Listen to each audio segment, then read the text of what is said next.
Hey folks, Mark here. Today I want to talk to you about lying cops. And that is a really simple thing to say, but it's a complex mix that you really need to understand the nuances and dynamics of what's going on, because you're basically dealing with competing narratives. That would be a one way of looking at it. Um, wow, this is a big topic. Let's start with an investigating officer has no legal obligation to tell you the truth. Okay, that's good starting point. The thing is, if say they take you and somebody else in, put them in separate rooms, it's really easy for them when they're interrogating you to come in and say, well, that's not what so and so said, or he rolled over and he ratted you out. There's no legal consequences for telling you this. And yes, he is flat out lying.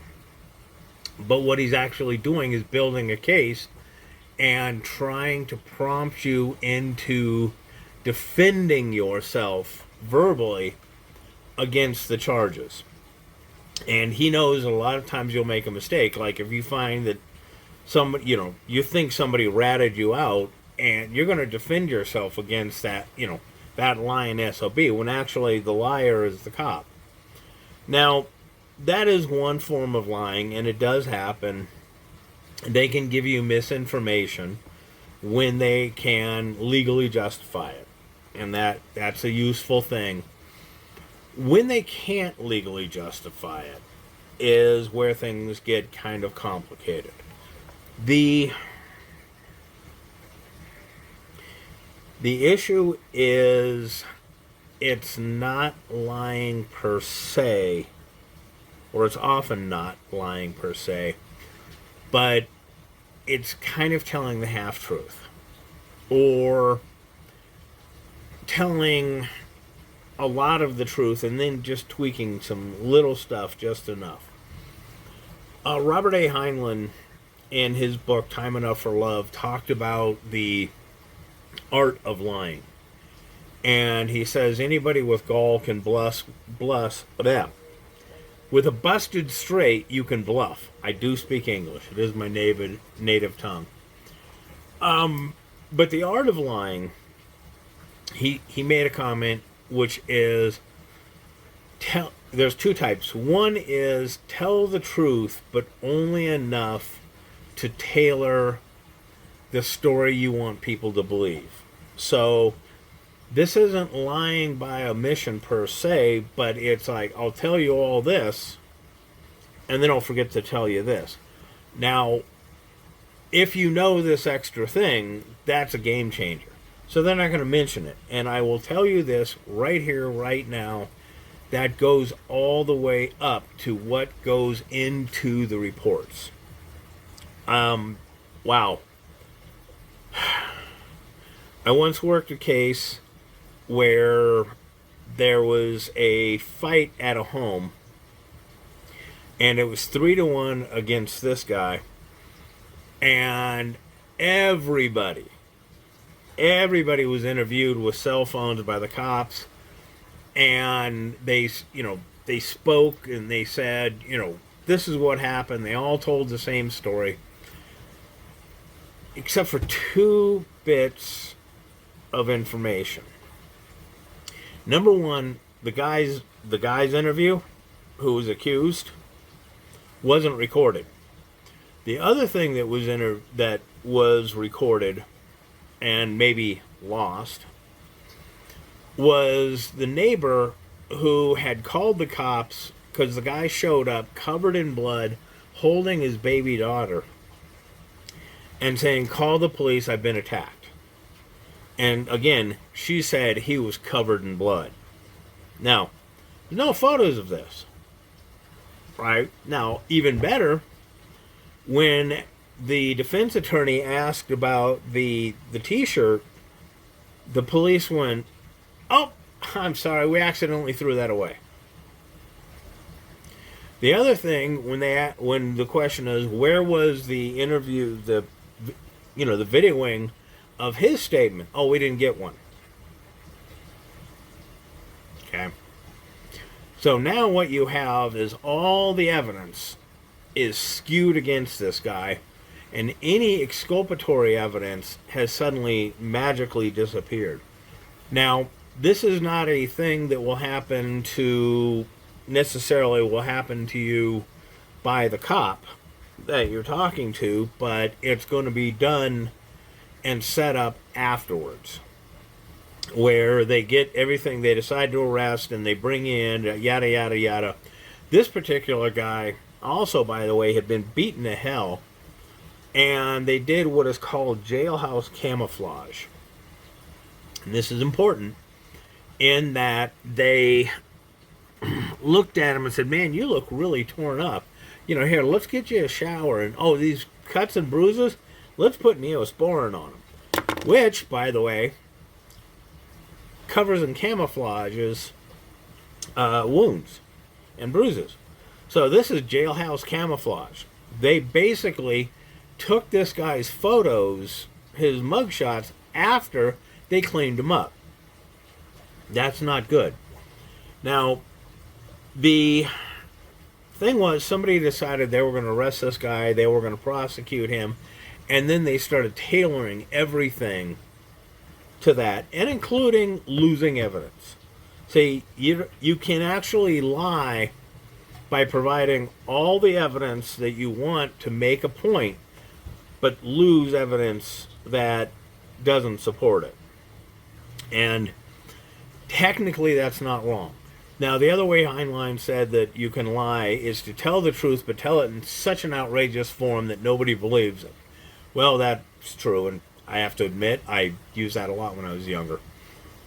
But the problem is, you are not in control of the officer's pen. And by that, if they fail to mention a bit of information, the odds are it's going to be done to help perpetuate the case against you. Now, I've talked about police are safety officers, police are investigators, and then police are building a case. 9 times out of 10, it's not the cop who's doing the interview, the decision to arrest. That's higher up. And once somebody higher up, including somebody who may not even be there, right? Like the guy calls up, one cop calls up and says, hey, this is what we got, blah, blah, blah, blah, blah, blah, blah. Should we arrest? And the DA goes, yeah, arrest. Boom. Doesn't matter. Doesn't matter what everybody else thinks. I worked a case where a guy was attacked outside his home after a altercation leading into the apartment complex. Well, this other guy came hunting around from him, was driving around, found him, ambushed him, tried to hit him with a taser, with a cattle prod, and it didn't work. Right? The batteries were dead. But all the evidence stacked towards this dude being hunted. And yet the sergeant showed up, decided he didn't like this dude, and he pressed charges and ignored everything else. So once this decision has been made, the cops shift into building a case mode. And that's not when you want to talk to them. That's when you want to shut up and have an attorney present, especially the higher the level of crime or the higher level of charges you're facing. The issue of higher the level, the more you need an attorney, and this is something that I argue with a lot of people, the more you need to guarantee that your interview or interrogation, doesn't matter which, is videoed. Now, you go down to the station, go into a room, they sweat you for a couple hours just to make you nervous. By the way, they get pissed if you crawl on the table and go to sleep. Just FYI. But they'll sweat you, let you worry, and then they'll come in and interview. Now, a lot of times, if you don't know what to say, you're going to screw the pooch. I worked on a case that the cops got the guy to write the statement first, asked him 2 questions, and then arrested him. Just plain and simple, boom, you're busted. And it really was a self-defense case. A lot of cases that I have to look at and go, no, this is not self-defense, don't try it. But the thing is, when you get a self-defense case, you really do need to know how to explain it. Now, that's why it's very, very important to have video. Now, body cams you can get,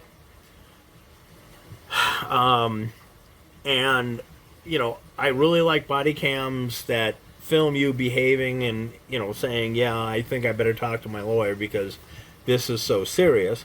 Or you're talking on a lesser charge. You can talk. It's not, you don't need a lawyer all the time, but make sure that it's getting filmed, because like I said, all those film, all that camera work from cell phones, somehow that guy didn't get any. So they can claim they lost it out in the field, like, well, nobody thought to do that. Huh? Or you go in there with your attorney, you go into at the department, you go into a room with your attorney, and they know not to pull that game, right? They definitely have to film you. Now, when you are being filmed and you are giving the answers, and by the way, if you claim self-defense, you pretty much have to make a statement, so let's not lose that sight. One of the games that cops will play, especially after they've been ordered to arrest, they won't tell you that they've been ordered to arrest. So what they'll try and do is they'll try and build the case, and I've seen this again and again, where they're heading towards something that's going to be an exculpatory statement, and then they turn left. Now, you got to know, police are taught how to articulate their use of force. They know what it takes. They know what these things mean. But if they have been ordered to arrest, doesn't matter how much they know. Doesn't matter if they believe you're innocent. They're going to interrogate you and try and get you to admit guilt. So often what they'll do is that they'll ask, realize, oh, getting too close, change the subject. Now, that's where you have an attorney who can argue in court and say, look, this is what they just did because they didn't ask the next question, right? If you're following a line of questioning, there are certain questions and procedures that you go through, but 1, 2, left turn. Okay. Now, the other thing that's going to happen a number of times, especially if you fight like tickets, is, let's say 90% of what the cop says is true. Okay? This is an exclusion of something that is exculpatory, but often he will 90% tell the truth and just a little bit, 10% kind of lie. And unless you have a way to counter that, a way you have, like say somebody filming it, all right, where, he says this, oh, I did this, and somebody else goes, here's the camera, dude. That's the other one. But this is not a street corner thing. This is not I'm going to talk my way out of this. You are in the game, and you do have to be cautious, because a lot of times they will, as I said, they won't break it, but they'll really bend the rules, and they'll kind of bend the truth to make the story better. So When you hear that happen, don't get upset, don't scream, don't yell, don't pout, but do have your ducks in a row about how to cover yourself. And again, that's like, hi, do you mind if I record? Right? And if something happens with your phone and gee, it doesn't, that recording has magically disappeared, right? You can bring that up. And there's enough. If that's also, by the way, the having a password, protected is a pretty good thing. Or it's just don't let them access any video that you have filmed. It's very important that you give that to your attorney, not to them. Let the attorney give them that film.